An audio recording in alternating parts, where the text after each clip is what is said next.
Wait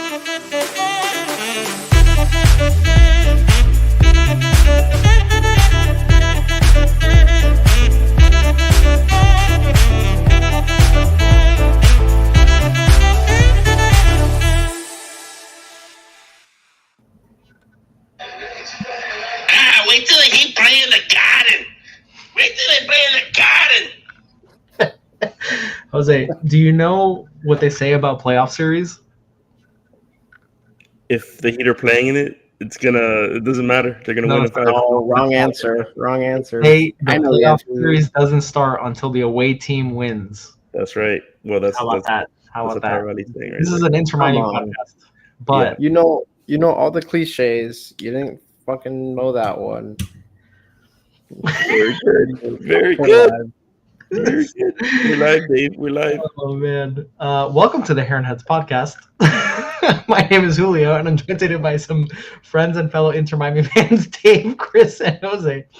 And on behalf of the guys, we want to thank you for joining us for episode 71 here on the Heron Heads podcast, your first stop for all things Inter Miami. For those of you watching live on YouTube, thanks for stopping by. And be sure to hit the like and subscribe buttons if you're enjoying the show.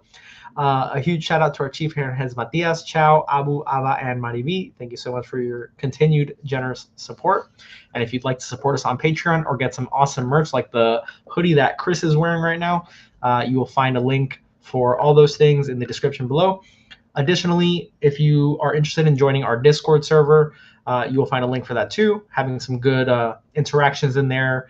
We were talking some CONCACAF Champions Cup tonight as Columbus is taking on Monterrey right now, and just chit-chatting in general. So if you guys are interested in that, all those links are available in the description. But tonight we will be previewing Inter Miami versus New England Revolution, another Boston team. There will be a lot of Boston chatter tonight coming from the bottom right-hand corner, I think. So let's get into it. How is everyone feeling? A nice long break between matches. So how are we doing? I thought Jose was gonna go first because he was so excited to talk about Boston and that New England area, all those teams. But I guess not. He's not that excited then. Hey, this is we want to just move on to the next week here because everyone says New England Revolution stinks. Let's not put them aside. Let's not put them aside. Yeah, they haven't been very good. But this could be one of those sneaky games that my dog has something to say about that. Yeah, like I said, let's not put them away. Let's see what they got. I think if there's ever a match to bench or to rest people, it's definitely this match. Our backups should be able to do okay against them, but it doesn't mean we should just put them aside. We still need the 3 points, like we said before we get to that Copa America break, or not for us, but break. We have to get 3 points consistently. So just because we may see some backups in, doesn't mean that we can lose this game. Yeah, I was going to let David go because I have a lot more to say than that. Let's go. So I'm very excited about this game because I think we get to increase our points total on the whole league. Everyone else is just lacking behind us, and I'm pretty excited about that. We get to 21 points.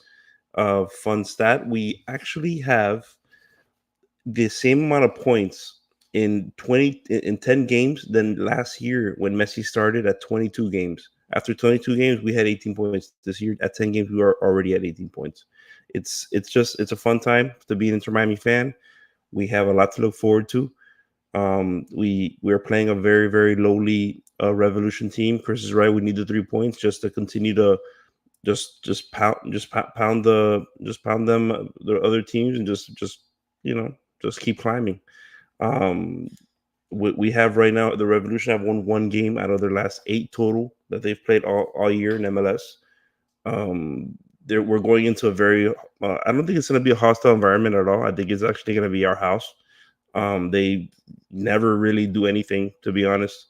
As far as ticket sales, we're expecting 64,000 plus fans. It's like a big deal over there.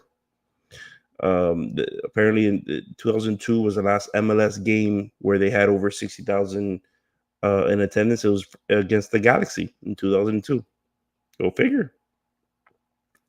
The cheapest ticket, $157. Average ticket price, $340. Fun stuff. Yeah, I hope you like that, Shoes. I have more for you, though. I have more for you. Just stay tuned. Did you just blow everything, every single stat, every single? You're so wrong. Oh, you want more? In your opening statement, you want more? You want more? Stagger, sprinkle them in throughout the day.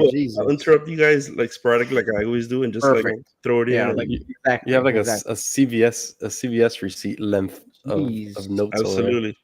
What was the question? Julio, what was the starting question? Just how we doing? How we feeling? How we feeling? I feel nice. What 20 stats? What 20 stats do you have for me? Yeah, I don't have any stats for you. I just have the stat that I feel good about this next match. It's good. Like the same thing. It stinks that we got knocked out of that tournament because now we have to wait a week between matches, and it's not what we grew accustomed to. But I'm excited to see this team. Maybe see Campana get in, and maybe it's a get right game for Leo Campana because it looks like Luis Suarez might be out this match. So let's see if we have a get right game from one of our favorite players, right? Yeah. So as far as team news goes, Campana and Robert Taylor. No, Campana and Robert Taylor, or Campana and Ian Frey, or both. Campana and Ian Frey. Ian Frey is what I saw. Yeah. So firstly, happy birthday to Ian Frey. Secondly, Leo Campana and Ian Frey practice with the main group in training today. So it does seem like both of them could potentially be available this weekend, which is really great to see. And another face that we saw at training today was new Inter Miami signing, transfer done on deadline day of Matias Rojas, a Paraguayan national who was playing at Corinthians in the Brazilian league. So he practiced fully with the team today, and Robert Taylor also appears to be available, as was expected after last week's report that he was training on the sideline. So we should have some rotational pieces available. The match in New England is artificial turf, or the pitch is artificial turf. So that brings back sort of the question that we faced a number of times last year when Messi joined of, will Messi play on turf? Will he not? Last year, I don't believe he played in any of the turf matches. If I'm remembering correctly, I know in Atlanta he traveled, or he did not travel. That was the pizza incident. Look, he's hiding right now. He doesn't like turf, obviously. He doesn't want it. So it'll be interesting to see. I think Miami has all the tools to absolutely blow New England out of the water, but I don't think New England are as bad as their record shows when they're playing at home. So we can dive into that later. But sort of big news. What's that? Do you have any stats for that? Yeah, of course. Okay. I don't have a pen to click about it though. Yeah, I still think Messi played, and so I saw someone posted now. I still think Messi played one turf game last season. They're saying in the comments against Charlotte. Kind of want to verify that, but I think he did. So there you go. So let's quickly just talk about Matias Rojas. He's a midfielder with sort of attacking mindedness. I haven't seen a ton of film on Matias Rojas. I don't think he's anything spectacular. He's coming to us from a Corinthians team that was in the lower part of the league standings in Brazil. He himself hasn't played since February. So even if he gets some game time this weekend, which with Tata, we never really know, I would be as surprised to see him on the bench as I would to see him start. So we can't really speak too much on will he start, will he not. We can obviously make our guesses. But he hasn't played since February due to contract sort of negotiations. He was trying to get out of the contract to move to Miami. I mean, he's been linked to Inter Miami since early March, and this deal was just getting done 2 days ago. So he hasn't actually played since February. So that's something to keep in mind when we're talking about will he play, will he not, what's he going to bring to the team. You know, we probably won't know for a few matches. I don't think he's the type of player like Redondo, who took the pitch and immediately you could see the class. I don't think he's like a Chelo who came on and had some really nice matches to start.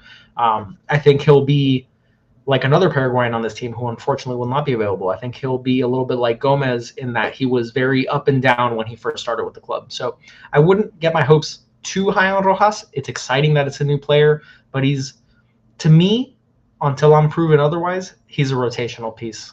But how are you guys feeling about the Rojas move?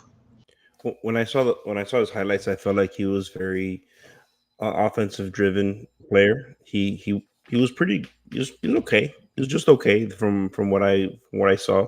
What I did like is I do think he has the upside of being better than a Kramaski, but better than than those younger guys that we have. So perhaps that's what Tata wants, right? That's why he was so hesitant in when we went to Monterrey, that he was like, I'm not gonna probably play these younger guys, and maybe he feels more comfortable having an older guy like Rojas or something, or maybe not older in age. I'm not sure how old he is, but more so just he like has 28. played a better, huh? I think he's like 28. Okay, so Right in perhaps his he prime. just, huh? Right in his prime. Yeah, exactly, just hitting his prime. So there you go. Did you know? Yeah, I don't. Oh God, you interrupted yourself. Like, what is this? Go finish your. Did you know? This guy. Go. I literally Come on. saw you talking, and I just.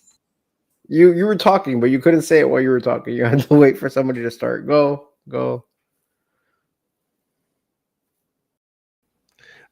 It's nothing to do with Rojas at all.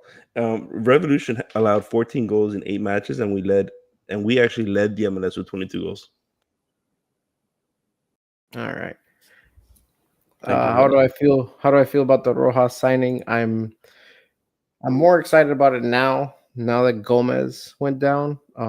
If Gomez had not gone down, I probably wouldn't have cared too much about the signing. In fact, I would have been a little bit against it because we do know how we're lacking in defending players. I would have preferred a defensive signing, but seeing Gomez go down really kind of exacerbated the need for another midfielder who can get up and attack.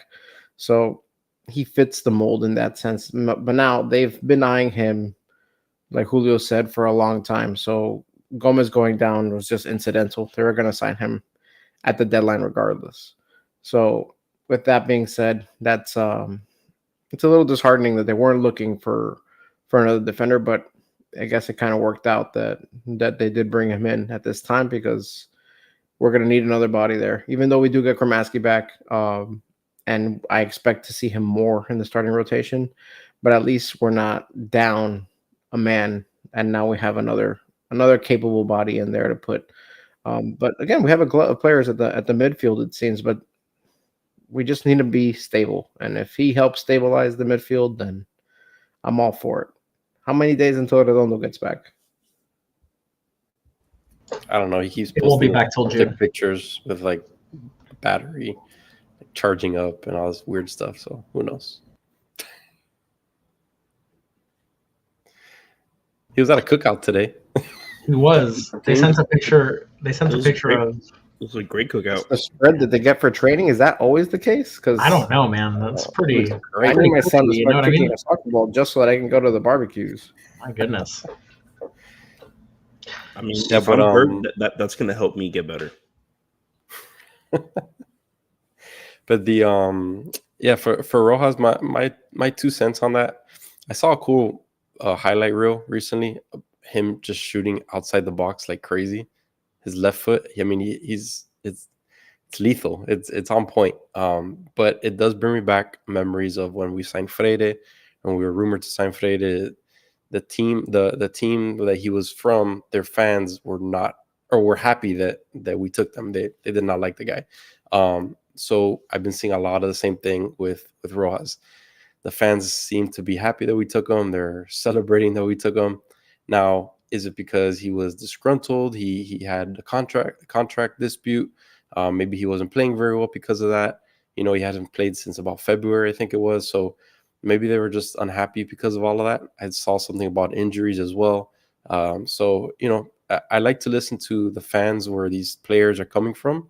But at the same time, you kind of got to take it with a grain of salt because we've seen that Freire has actually been a positive for us. He's had a few hiccups here and there, but for the most part, he's been a positive for us. So, yeah, I got to take it with a grain of salt again. It's exciting for him to be here.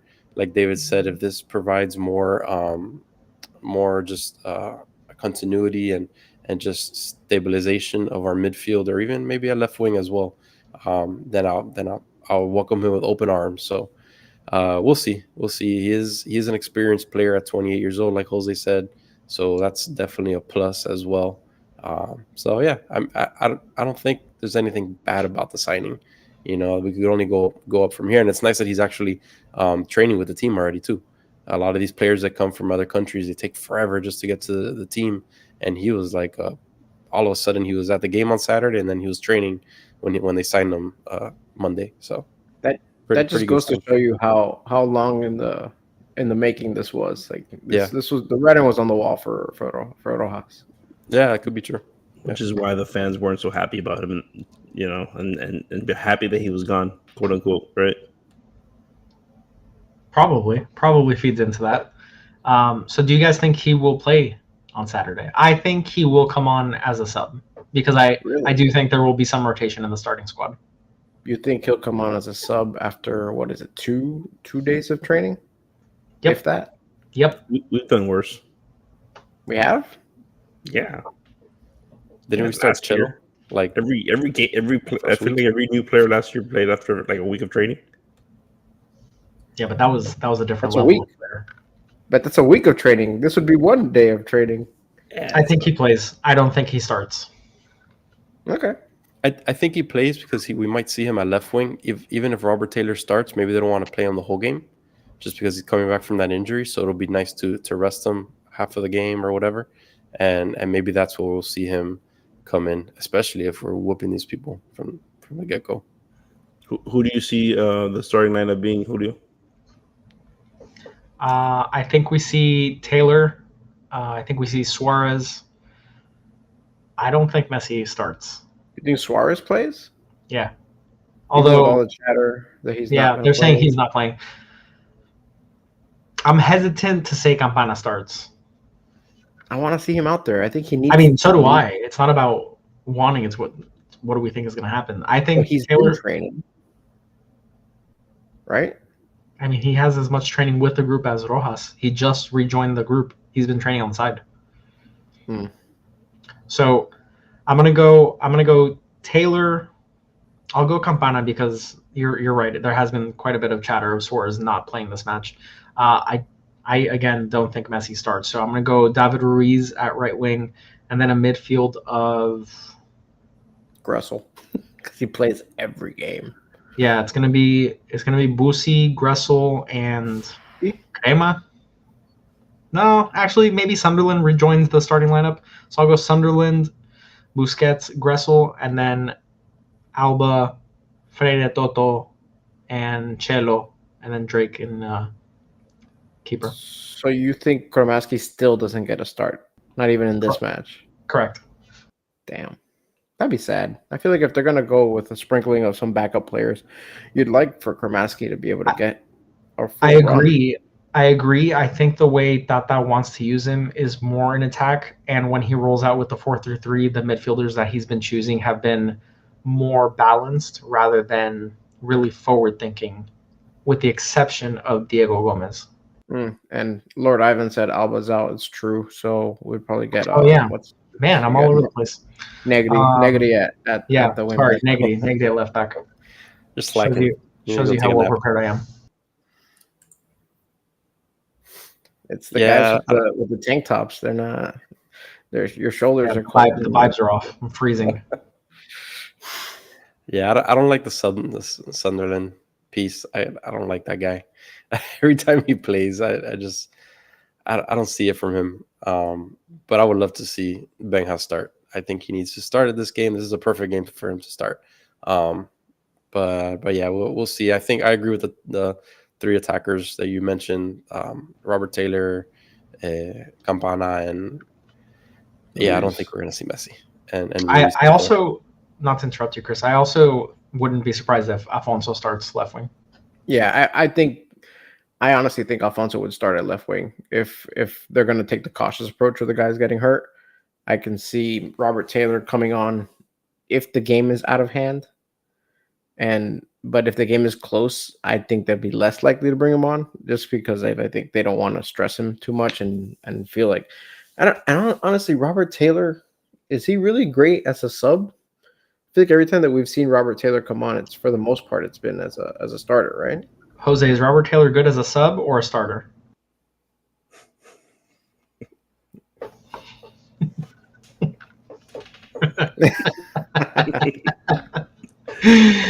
If you're gonna put him in, you might as well put him in as starter, because if not, you're looking at what Afonso right now.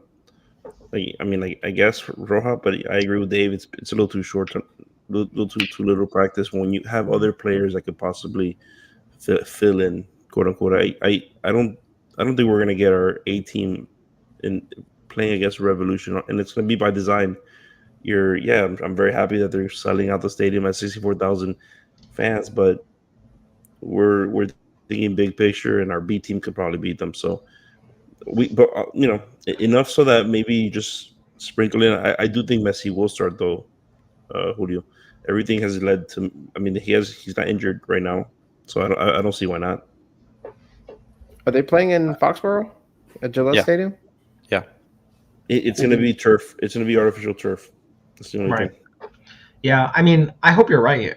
I always hope that Messi's playing. I unfortunately don't think that this team necessarily is the sharpest when it comes to rotating. So that in all likelihood, Messi could start and play 85 minutes. I don't want to diminish the Revolution's capability. At home, they've played 4 matches this season. Here are the stats that you asked for, Jose. They've played 4 matches this season so far. At home in the MLS season, they are 1-1-2. So that one win in the last 8 games that you mentioned was during the MLS season at home. They've only scored 3 goals, so they are not good on offense, but they've only allowed 4 goals. So that's 1 a game. If our team is rotated, let's just hypothetically say Messi is not playing, which all signs point that he is going to play, going to participate. So, don't misinterpret what I'm saying. But we've had problems generating offense when we don't have Suarez or Messi. So that record is a little concerning to me, given that we may rotate this match. So I don't want to just say, oh, we're going to blow them out of the water, because I don't necessarily think it's going to be as straightforward. And Inter Miami sometimes like to keep us on pins and needles. So I don't want to just be like, yeah, it's going to be 5-0, because I think it may be closer than initially thinking when looking at the standings. I hope I'm completely wrong, by the way. I hope we do blow them out of the water, but I don't want to say it's going to be a cakewalk, because we may complicate things for ourselves as we've done the last couple matches. Yeah, I'm fully expecting the 5-man back, right? That's definitely going to happen.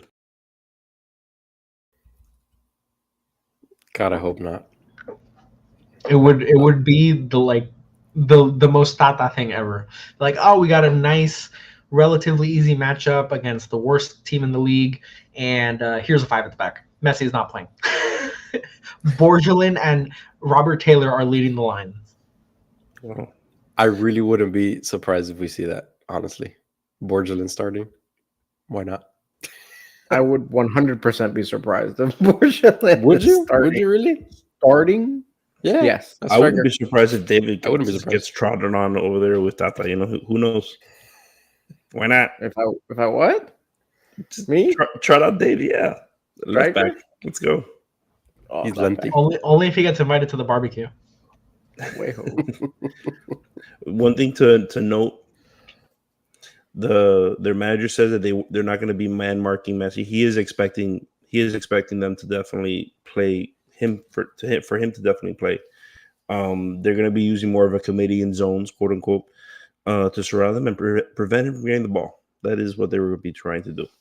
Something to keep in mind. Good luck with that. Other managers are like, prevent from getting ball. Got it. That's the tactic we have to employ against Messi. Got it. That's Good right. idea. That's what they've been missing all along. So let's get into sort of the meat of the preview here. Who are you guys looking at on Inter Miami side to sort of spotlight? Who are you looking towards making a difference this match?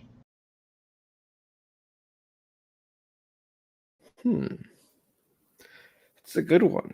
Again, it's tough to know when you don't have really an idea of what they're actually going to go out there with. I want to see, man, it's like even hard to, I was going to say one of the center backs, so either Toto or Freire, but I'm not any kind of confident that they start. But yeah, the young center backs, that's what I'm going to be looking at. I want to see this defense step up and have a clean sheet out there. So that's what I'm looking at. I'm looking at our back line to see if they can step up to the challenge and have a clean sheet, because I feel like it's been ages since we've had a clean sheet. So that's what I'm looking for. Yeah, I'm looking at. Yeah, go ahead. Go- Sorry. Go, Jose, you're good. They have Carles Gil, right, on their side, which he's been their most consistent player since I don't know, that for the year he's been pretty good. So one thing I would expect us to go is focus on him like we did with Mukhtar, and just put him in the doghouse. You know. But we asked what you're looking at for our I'm team. looking What at player on our team. I'm looking at our team putting him in the doghouse. So there's no one player. It's, you know how they were talking about like a comedian zones. We're gonna comedian zone on him. That's it. Similarly to when if you guys watched the Heat game today, No. Nice. Chris, you were saying? I got interrupted for that to not even give a straight answer. It's the whole team. He I'm gonna started make off with saying the wrong answer by saying, who are you looking for on Inter Miami? And he names a player on the other team. And then when you bring it to the subject, the whole team. I'm looking at the whole team. The whole team. So basically, I'm looking at Tata and his scheming. His tinkering. You heard that, Tata? Jose's watching. Anyways, can I go now, Jose? Are you done? Okay, thank you. So I'm looking at Gressel. Gressel seemed to have a very down game last match, and I think we need him. His veteran presence, the fact that he hasn't sat down all season. He started every game so far. So I think we really need him to step up, especially if these guys are going to be subbed out. If Suarez is out, if Messi's out, like we're thinking, hopefully not. I think he needs to be a veteran presence to step up, push the ball up, and honestly help the midfield hold possession as well. He had a very, very down game, which a lot of people got on him for, and it was unfortunate because he had a good stretch early on. So we want to continue that success that he found, and hopefully he could just get the ball into the box as needed, and really help the midfield to hold that possession and not turn the ball over and get those costly turnovers that in turn just lead to our crazy goals that shouldn't happen. So I think we really need his veteran presence, his savviness to take a step up on Saturday. Has Gressel scored for us this season? No, he's had an assist, a couple He's assists. like A bunch of assists. I think he's no had like, score though. I think I he think leads he's our due. team in assists. I don't know if he still leads He's our hit team. the post a couple times, if I'm not mistaken. He's been close on a number of like volleys, half Mhm. volleys. I'm gonna go on a limb and say he's due, and he's gonna find the back of the net in this match. Book it. Okay. I think that's why they keep starting him. They're like, you're gonna score. You're You eventually do. gonna score. Do. I love it. Law of do. You don't rest. You don't can't rest believe- until you find the back of the net, Gressel. I can't believe he hasn't rested all season. That's insane. Yeah, That's that's kind of that you were saying he needs to step up. I was thinking he needs to sit down because You I was know- like, poor guy. This poor guy's so tired. Did you know, Chris, that despite having started the most games this season for anyone in the MLS, Toto actually has more minutes played than Gressel this season. Because he's played every match. Yeah. So that was the Interesting. dispute me and Chris had, because Chris had said that Gressel was the only player in the MLS with 9 appearances. He but gets subbed off almost every game. That's expected too, especially if But he's Toto box gets to box subbed off out too, there. though. He does. Not as Yeah. often though. Yeah. So just bringing it back for who we're looking out for, I'm going to look at the committee of people that will be replacing Diego Gomez, whether it's Sunderland, Bright, whether it's Rojas, whether it's Kermaski. 4 players, Jose, whole I'm team. looking at. The whole team. These tank top guys are The committee. intense That's today, right. man. That's right. There are The no committee of rules for being players. official. The committee of players that will be replacing Diego Gomez, because I think his absence will create a very big void in this team that will not easily be replaced. His combination of his engine on the counter presses, getting the ball back, recovering the ball, his forward runs, his positioning. Yes, his passing wasn't always the sharpest, and he gave away the ball quite a bit, but his sort of tenacity really put us in very good positions, time in, time out. So I think the group of players that will be replacing him, because I don't think it will be a single person that is able to replace him, that's sort of who I'm looking for. And I say that in this way because we don't know who's going to start replacing him. That hasn't really made clear, oh, well, it's okay that Gomez is out because we have player XYZ, you know? We don't know who's going to replace Gomez because he is sort of unique in that role. You know, Sunderland isn't as polished as Gomez. Bright isn't as polished as Gomez. Kermaski is a different player than Gomez. So we don't really know who's going to fit that gap that's left with Gomez's absence. And just to update everyone on Gomez's injury, it was ruled as a grade 3 ankle sprain. So luckily it was not a break. There was no ligament damage that was extensive. And it is going to be an absence of 4 weeks. Is that correct? Does anybody remember? It was 4 to 6 weeks. 4 to 6? 4 to 6. Yeah, it's the same. It's the same length as if it was a fracture, like the same time out. But the recovery shouldn't be as bad as a fracture. Yeah, so 4 to 6 weeks. It's going to be interesting to see how we sort of bridge the gap, because obviously our midfield has had quite a bit of injuries. Redondo, Gomez, Kermaski is working his way back now. Farias, all these players that were expected to sort of shore up the midfield heading into the season.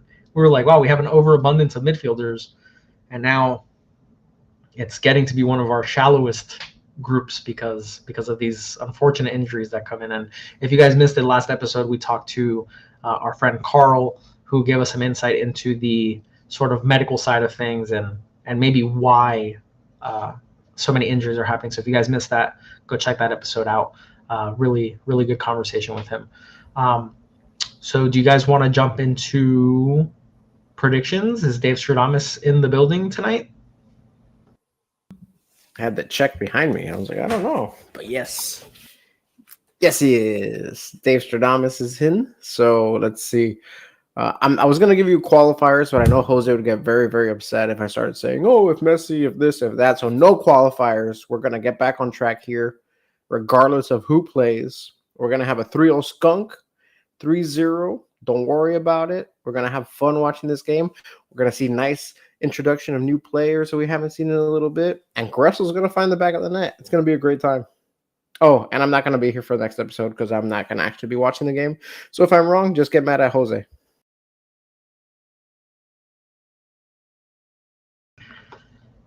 Jose, your response, please. I'm thinking it's going to be 2-0. I think that we're just going to, just enough to win and get out. Similarly to like how he did today at the Garden in Boston as well. Similar to how the Panthers have done last year when we sweep them last year as well in Boston. The Heat as well last year. The Dolphins swept them as well. Every Miami team just owns New England, Boston sports. So they're just going to have to get over it. We're their daddies, and it's just going to happen again. I don't care who plays. We're going to be their daddies again. Panthers with the miraculous comeback in Game 7 last season, for those of you that don't remember. So good. Memories. They literally were the best team ever. They swept them, right? Game 7. 7-game sweep. Don't matter. Argue with your mama. I don't know what to tell you. So I'm going to go with the 3-1 Miami win. We haven't really been shutting anyone out this season, so I can't positively say that we're going to shut anyone out. So I'm going to give them the 1 goal. It's fine, and we're going to get 3 in. I see. I think Rojas is going to play at some point, and he's going to score. It's going to be a nice first game for him. We're going to see we're going to see an outside the box shot from him. Book it. That would be amazing odds if you actually believe that. Right. You should bet on that for sure. I'm not going to bet on that. For sure.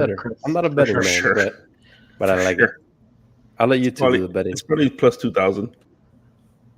Do it. So I'm gonna agree with my tank bro over here, and I'm gonna go 2-0. But I don't think it's gonna be an easy 2-0. I think it's gonna be 0-0 for quite a while. I don't think we're gonna score until the second half, and it's gonna feel closer than it is when the scoreline, when the dust settles. And I do think that the defense is gonna put its stamp on this game. They've been sort of dragged through the mud, and it's not always their fault. Exactly. I think this is their chance to really show that they are a capable unit. Yes, it's a New England Revolutions team that has scored less than 1 goal per home match this season. So now's the time that they need to step up and show that they are capable of defending in this league, even if it's against one of the worst offensive teams in the league. But I do think this game ends 2-0. I know I said it wouldn't be a walk in the park, and I don't think it's going to be by any stretch, but I think at the end of the day, it's going to be a 2-0. We leave with 3 points, and we move on to a big match against Red Bulls. But hopefully the players aren't looking at it that way, because that is exactly why these games are considered trap games. So I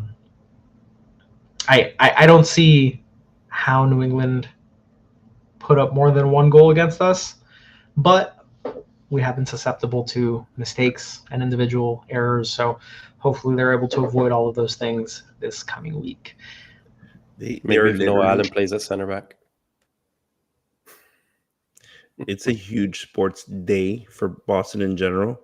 So I'm gonna be honest with you. I think that Gillette is gonna be Inter Miami game. I don't even think there's gonna be a lot of Boston fans. There's literally at 4:30. Why is that, Jose? Literally at 4:30, I want to say it's Fenway Park. Boston's going to be playing a game there at Fenway Park, and that's always a packed crowd. Then you're going to have the Heat play against Boston as well. Then you're going to have the Boston Bruins also playing hockey that same day. So yeah, but the Heat game is it in Boston or is it here? It's here, but they got to be at home. They got to watch it. They got to watch. Is the Bruins game there, or is it somewhere else? It's got to be somewhere else. It's got to be. It's got to be, because it should be the 3rd game, and that's right. already... So other than the game at Fenway, that's the only other sporting event happening that day there. Yeah, I want to say there's going to be a lot of Argentina fans, and there's going to be a lot of Miami fans, and it's going to be a home game. So we want to do well for our fans. That's what I was just trying to get around. So so I don't see us overlooking them, because ultimately there's not a lot of fans in Boston that are real fans over there. So I don't see them, be showing up to the game. I see a lot of pink and light blue is going to be over there. So you're saying Messi has lots of fans? Yeah. Got it. Thank you for the wonderful insight. Did you know that Messi has plenty of fans throughout the world? Groundbreaking. Follow for more great content at the Heron Heads. God forbid. Oh, guys, super excited. Did you know that the Heron Heads will be hosting a live watch party? If you are in Miami, in the South Florida area, we will be doing a watch party for our game against CF Montreal on May 11th. The match starts at 7:30 p.m. on the 11th at Unbranded Brewing. That is located in Hialeah. You can look it up on Google and find your way there. But we will be there on May 11th for the match against Montreal at 7:30 p.m. We'll be putting out more information on all our socials at the Heron Heads, and we'll be posting a lot about it in our Discord. So you will find a link to join that server in the description. And we hope as many of you as possible will join us. It should be a really fun time. All the people at Unbranded Brewing seem really excited for it, and they have the setup in front of a big projector screen, and it'll be just a really fun time. We'll be doing some giveaways. We'll be just chatting it up with everybody. It'll be really cool to interact with all of you guys if you are local. So please consider joining us on May 11th, 7:30 watch party at Unbranded Brewing for the match Inter Miami against Montreal. Chris, anything else to add for the match against New England Revolution? All good. We're gonna whoop them. I have one thing. Well, I won't be on the next episode. My lovely sister Arlette is getting married to her longtime boyfriend Charlie. So I want to say congrats to them, and I'll see you guys in the next preview match because I won't be here for the reaction video. Can you tell Arlette to like do it for another day, or like she can't reschedule? I think it's pretty set in stone, man. Just ask No her big again deal. for us. Congrats to her and the family. Yeah, congrats, Arlette. All right, guys. So that'll do it for us. Thank you for tuning into the Heron Heads podcast, your first stop for all things Inter Miami. And we will catch you Saturday evening after the match for a live post-game reaction. But until then, have a good one.